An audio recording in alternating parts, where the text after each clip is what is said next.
Yesterday, I posted an experience I had with our Kelowna transit system.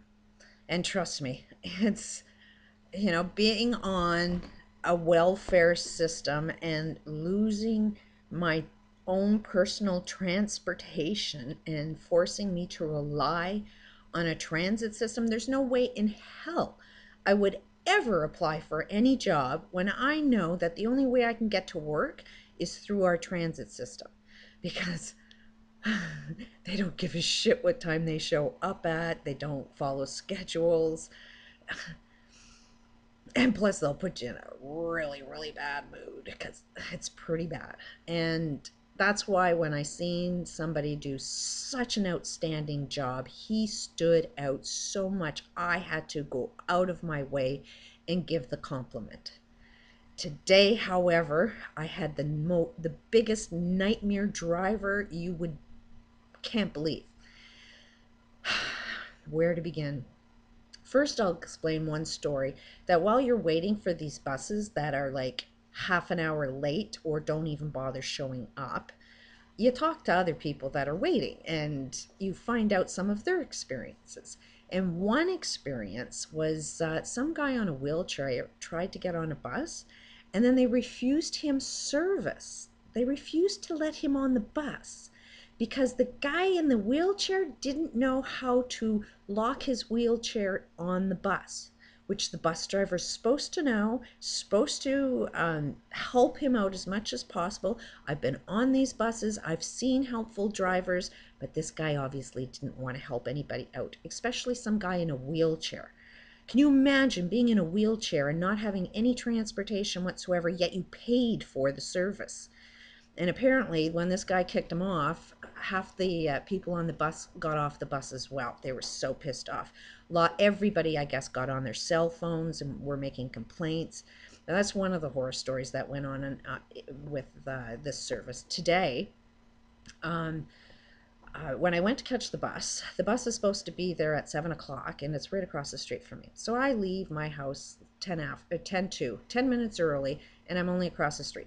So there's no way I should have missed the bus. Um, but the bus didn't show up.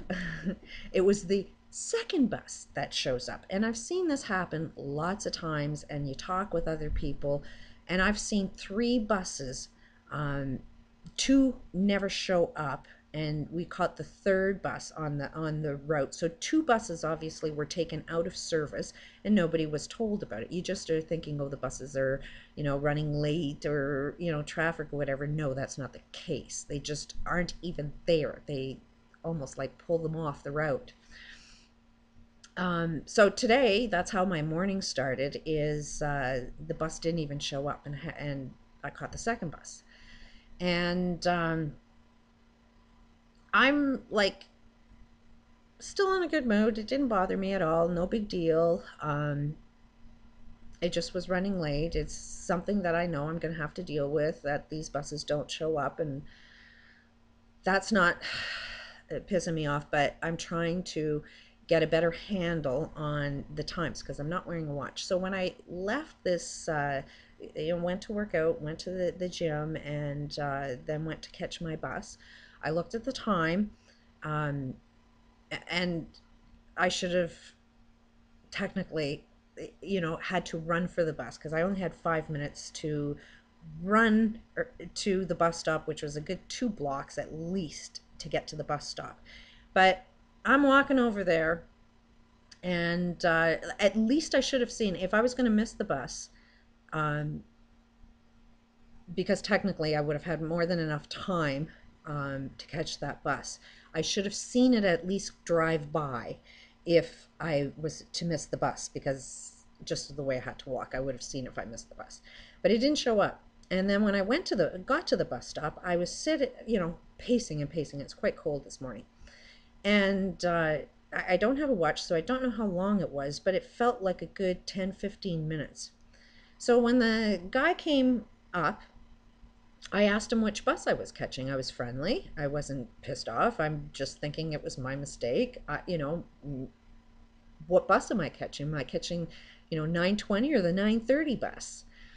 And this guy was really, really rude to me and said, "Hey, it's the 9:20 and I'm only 4 minutes late." And it's like, that's only 4 minutes? Like, okay. So I'm open to, okay, what else is wrong here? Maybe the clock on the gym building was wrong and it was maybe running early. So that's a possibility.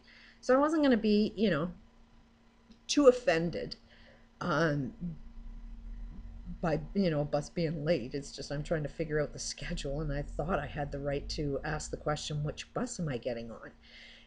I don't think that I needed to be talked to so rudely, so nasty.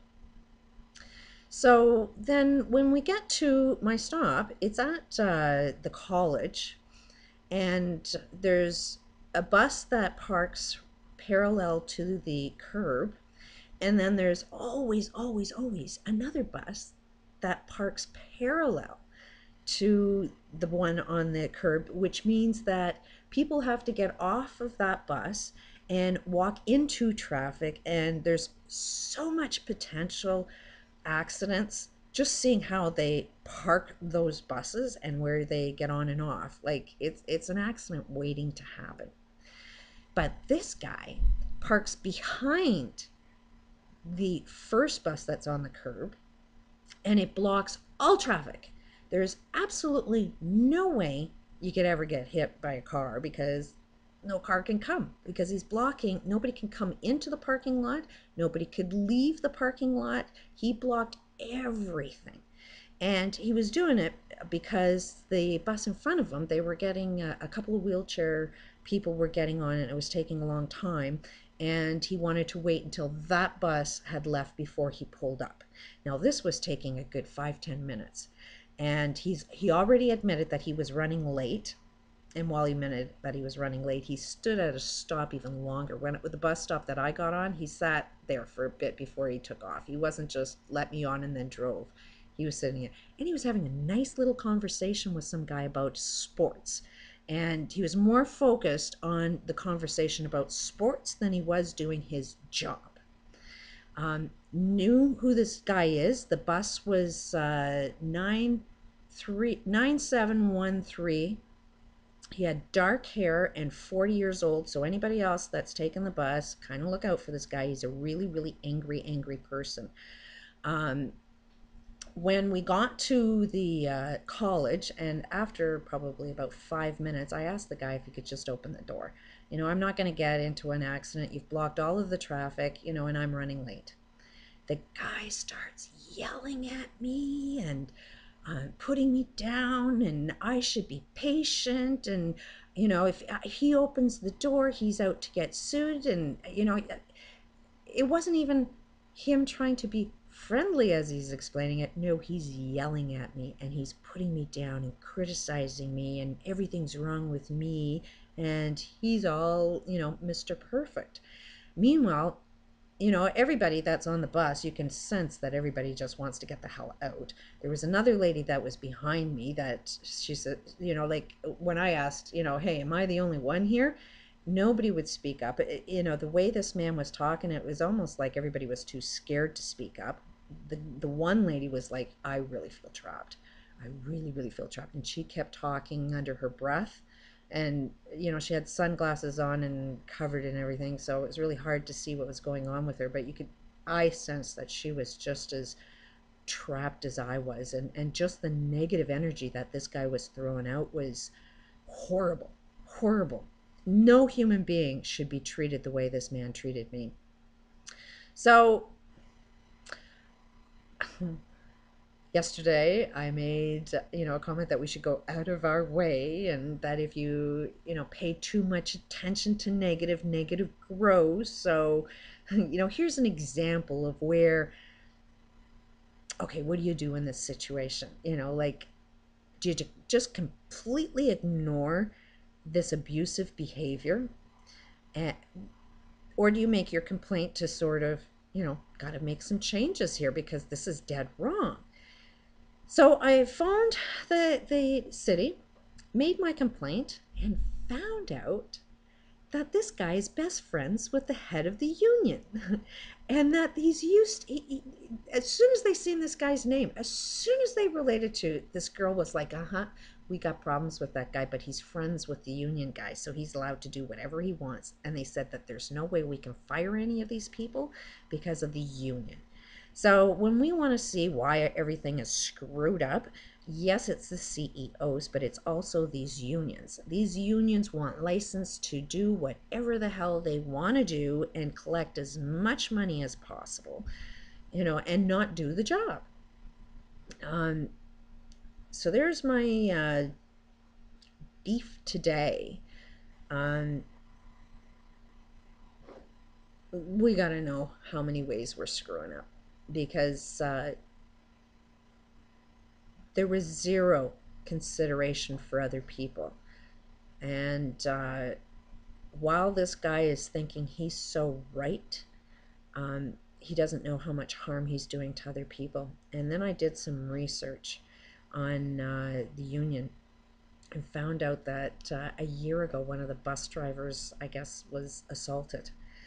And just reading one line on there, it was like, we all as citizens got to protect our drivers, and when we see this, we've got to protect them. And it's like, hell, after today, if I seen somebody, as horrible as this sounds, I'd probably cheer somebody on that was going to do this guy some harm, as horrible as that sounds. But that's where, evil gets transformed. This guy is obviously like negative, evil, and staying in the same room with him, it will transform you into evil. And it's like, you got to be stronger than these people, and not let them you turn into them. I mean, even if for me to have the thought that I would cheer somebody on if I seen somebody attacking this guy for how he was treating them, that's not something that I like about myself, but that's a thought that popped into my head that I'm not going to deny. And it's like, this is what we're doing to each other, is there's no consideration. And this guy wanted to say that he didn't want to risk his job, being sued. It's like, there is no lawsuit. I did some research. I can't find any lawsuit. I phoned the city. There's no lawsuit that they would tell me about. This guy couldn't remind me of any lawsuit. He was friggin' bullshitting. And plus there was no risk of any lawsuit for him letting me off there, because how the hell would anybody win any kind of lawsuit if legally they let people off there all the time, depending on what bus route you're on? And it's even more unsafe the way they let you off. So the purpose of this, I suppose, is there's going to be people out there that are going to piss you off, and violence and evil is something that they want. They want you to be really angry and violent towards you. It's the same things with these unions, the corporate world. They want to treat you like shit. And what do you expect? Do you expect somebody's going to give you roses when you treat somebody shit? Or do you think that they're going to grow into rage and maybe attack you? So technically, these people that are in charge that treat people like shit, they want to be treated like shit back. Because if they wanted to be treated nicely, they'd be treating other people nicely. And I believe I went out of my way to be nice. Yesterday was evidence that I would go out of my way to be nice. So I don't think that I was not a nice person, and I do believe that I had the right to say, can you open the door? I'm running late. And this guy refused. He wanted to trap. He wanted to be in control. It's almost as if he wanted as much negative energy being thrown at him, to the point where I'm making a YouTube and describing him perfectly, and his best friend is the head of the union. So, and it's Kelowna, British Columbia transit system. And it's, I'm pretty sure if I've experienced this bad, I'm pretty sure it's a lot worse than what I've seen. I've only started taking this bus system. Chances are it's a hell of a lot worse. Other people probably experienced a lot worse than I am. So I will have a better day and get back to work. I don't know how good this guy's day is going to be, because I'm talking about it, and He's got some complaints that were filed against him. So he's got shit he's going to have to deal with one way or another. It's not going to affect me, though. I'm going to have a good day.